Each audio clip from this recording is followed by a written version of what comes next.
looking at this large area, much of it belonging to a diverse set of disciplines, requiring people to come together in ways which have not happened in the past.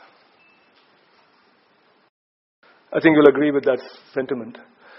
And this work will not be possible, even what we have done so far in terms of identifying the problem areas, seeing where the bottlenecks are, where the problems are, where the challenges are, without a lot of collaboration with the people, both in academia, industry, and consumer organizations. So with that, I'll stop and take questions which are related to the grid, or if I can get to that slide.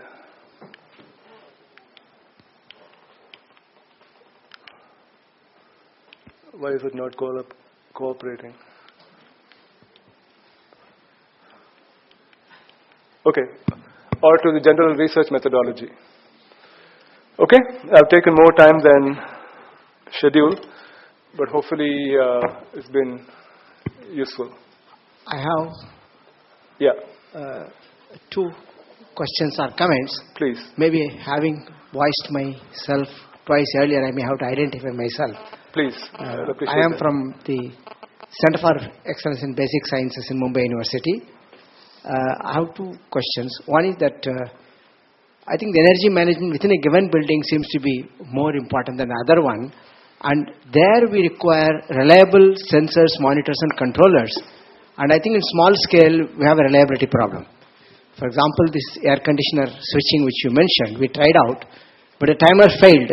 Then the user feels that this is not going to work and gets away from it. So we must have some way of getting these sensors and detectors and controllers in a reliable way. This is number one.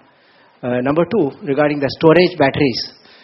Comment which I have is that one of the social-minded colleagues in Mumbai University said that the storage batteries, inverters, which many of us use, actually defeat the very purpose for which they were made. That is, the government want to save energy to doing load shedding, but others waste it by storage, which become more inefficient.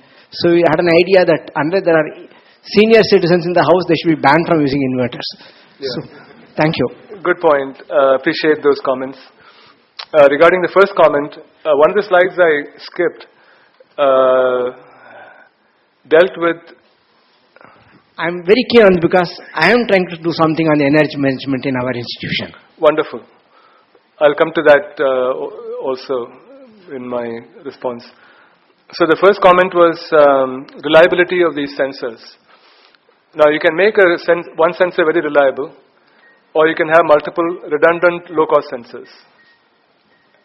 So it's now believed that low-cost redundant sensors, so that the same point is being measured by multiple sensors, you take a vote, or some very simple mechanism like handshaking. So those are possible to avoid that problem, or at least minimize the implications of failure, temporary or otherwise. The other comment about batteries is a very relevant one. Typically, we don't keep inverters of a large capacity. That's one of the problems. We usually can withstand a blackout of 2 hours. Anything longer than that will suffer the consequences. So, how much of the 2 hours to use for avoiding the peak becomes a question. And then batteries, as I mentioned earlier, live longer or shorter depending on how much you use them. If you don't use them also, they stop behaving properly. So it's not a panacea.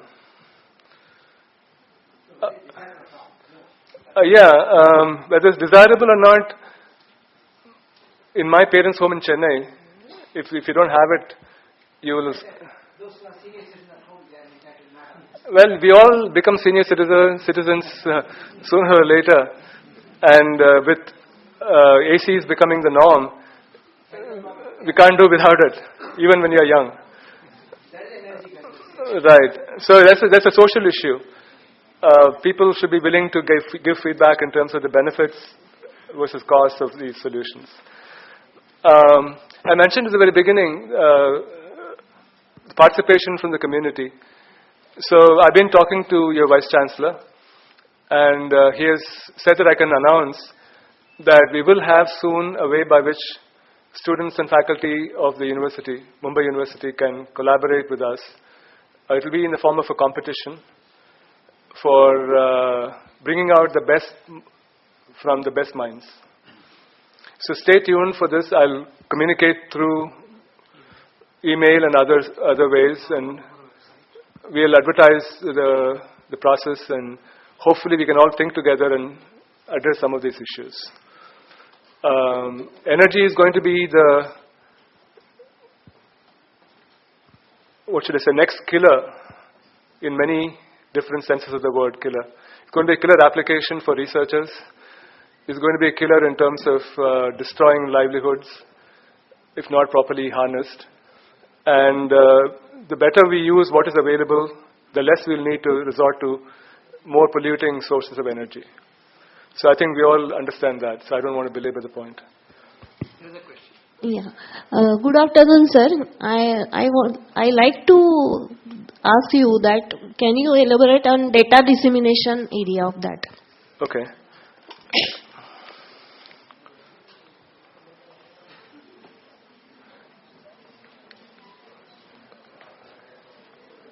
So the problem is one of data being collected at various locations in this grid. This is the western grid where we belong.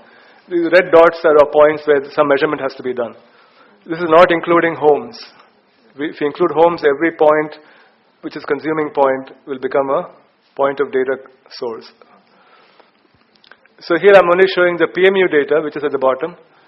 And typically PMU data is collected every 1/50th of a second. So they're going to be pushed up here to the local PDC, local decisions are going to be made. Where not possible, it will go up here and so on. So the data dissemination problem, data collection problem is one of processing the data which is streaming at a very high rate, where processing has to be done with respect to real-time constraints. As you saw in that frequency graph, things change within sub-milliseconds duration. They go from being steady state situation to a harmful state situation. The sooner we catch that fault and react to it in time, the better off we are in terms of avoiding disasters. So we are talking about very high requirement in terms of responsiveness. And so it becomes a real-time data collection and processing problem. So I think we can use the data mining techniques also for predictive analysis. Yeah. Isn't it? Like I said, we need both offline analysis for postmortem purposes, use that information online to the extent possible, and also do online decision making. It's a combination of all of these which have to come together. Thanks for the question. The last question.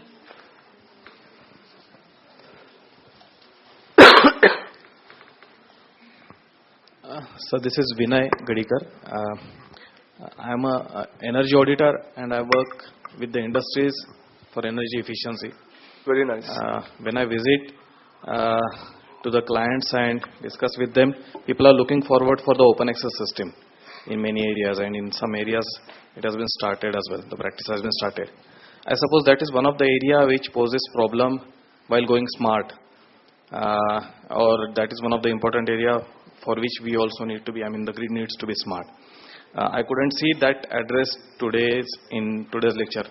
Is it that it is not very considerable issue, or is it very well taken with present technology? What do you mean by open access? I want to make sure I understand. As the open access system wherein consumer can choose to buy the energy from the sources which are cost effective.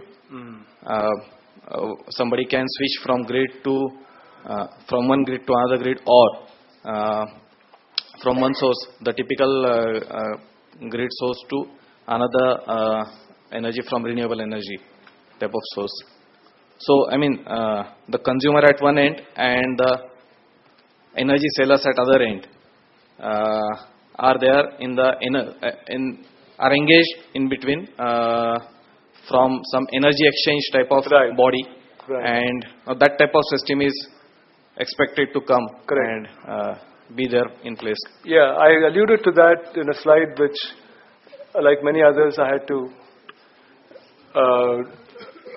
quickly go through, which was this slide here, where what's going to happen is that the data which is collected at the top of various kinds are going to be used by network operators, which are grid operators of various types, balancing authorities who do the management of load generation balance, various monitoring agencies, energy markets, which is what you're alluding to also.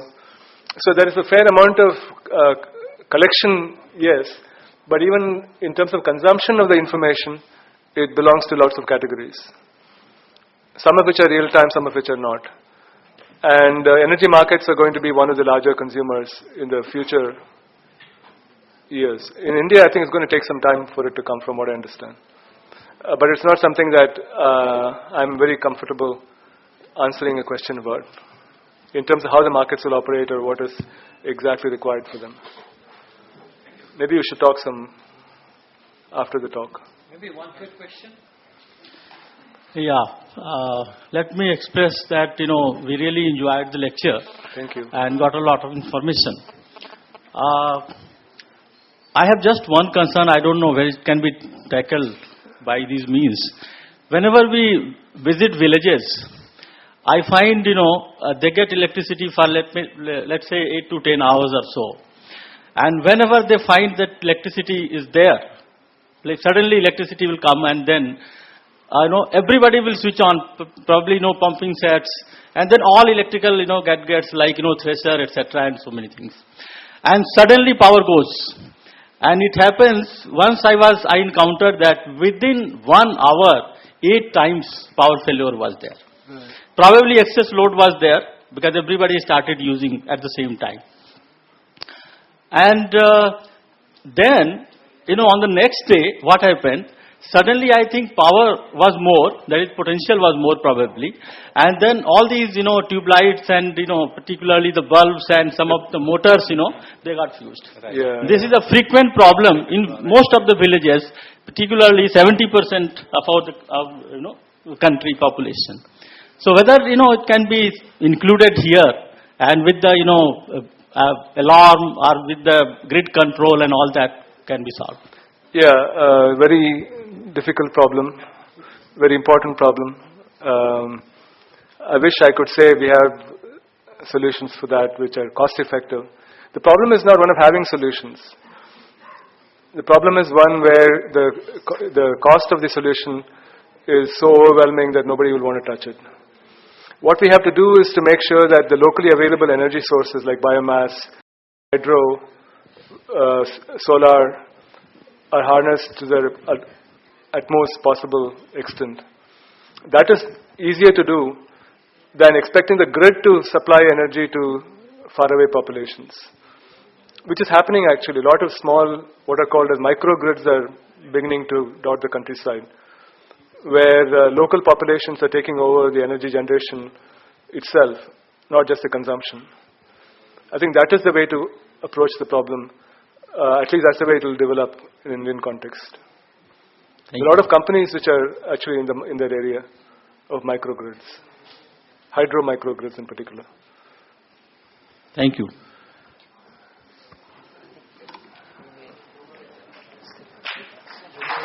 Thank you very much.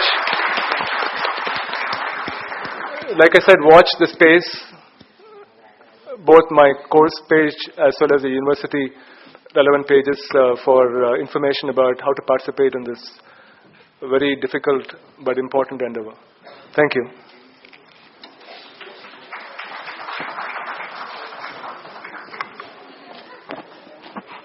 Now I request Professor Kotari to deliver the vote of thanks.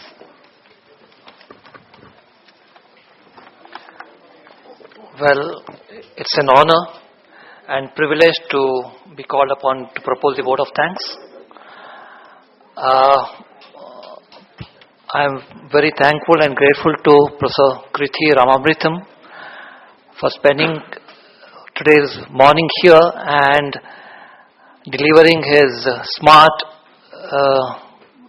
talk. I'm sure you all have become smarter than what you were earlier. You can always show off to your friends that you know what is PMU and what is PDCs and all that in a lighter vein. But sir, you have given us, shown us the future directions of research, and not only research in smart grids but also research methodology. And to young minds, I would like to also tell that this research methodology you use every day. This is nothing new. For example, your friends may ask you, did you attend this talk? How was the talk? Did you attend the previous talk? So what they are doing is data collection. Then you would probably analyze whether the talks are worth coming, worth attending, and then you would take a decision, conclude and make a report that, okay, I'd like to come and attend the talks. So friends, use this research methodology everywhere. Thank you very much, Professor Ramamritam, for such an illuminating talk and in such a nice language. Thank you so much. I would also like to give a smart word of thanks and very sweet, and therefore I would make it short. I'd like to thank all the dignitaries, Vice Chancellor, Pro Vice Chancellor, Dr. Rajan Velukar and Dr. Naresh Chandra, who left before the talk, for starting this series, and Dr. Rajpal Hande, who is here with us, and all the sections of registrar and other sections who helped us to organize this. And also I thank all my team members. Today I'll not name all, but all of them have been working day and night for the success of this, and also the students volunteer. And last but not the least, I think all of you who have come here to attend the lecture. And I think Dr. Rajpal Hande wants to make some comments. And two announcements. One is that next talk will be by Dr. Sharat Kale, who has been awarded recently Padma Shri. He has worked in this energy again, but using biomasses. So do come in large numbers. And also we have displayed the competition to all students who are attending this lecture. Within 1 week you have to report to us what you have understood from this lecture in 1 page. And also 5 learnings that you would take from here, or 5 decisions that you would like to make after listening to these lectures. Please take part in this competition in large numbers so that we can make a difference to this society. Dr. Rajpal Hande would like to announce something. Just one piece of information. It's really an enlightened lecture by Dr. Ramamritam. A piece of information to all of you here. Through AVU, the University of Mumbai has registered 325 colleges, 100 colleges in the rural area, and 100 in the rural area and 200 here in the Mumbai and the suburb.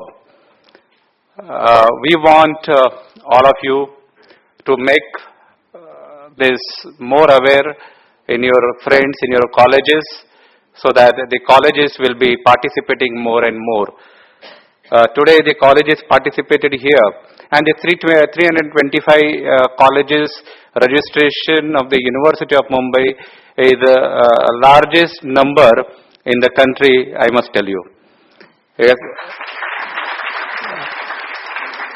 Yesterday I had participated in the meeting conducted by the Secretary MHRD, Mr. Ashok Thakur, and almost 46 Vice Chancellors from different universities in the country. They were participating, and there they mentioned that this is the largest number the University of Mumbai is registering through AVU.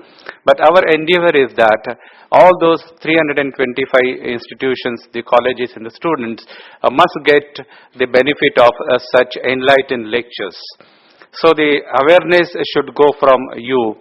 You can tell your friends, you can tell your colleges and the friends in other colleges of our University of Mumbai to listen to this. This would be available on the AView in the archives also. So you can view that, inform this to your friends, to your teachers, to your principals, so that more and more, next time today the questions came from the Ratnagiri.